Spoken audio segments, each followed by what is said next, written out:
Before Harley ever fired up a motor, another name ruled the road.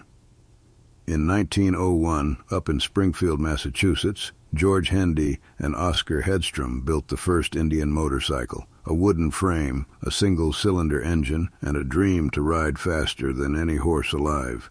By 1910, Indian was the biggest motorcycle maker in the world. Their bikes led races, crossed deserts, and carried soldiers through war. The Indian Scout, the Indian Chief. They weren't just machines. They were the heartbeat of America before the rest caught up. Pull up a chair. The legend still rides.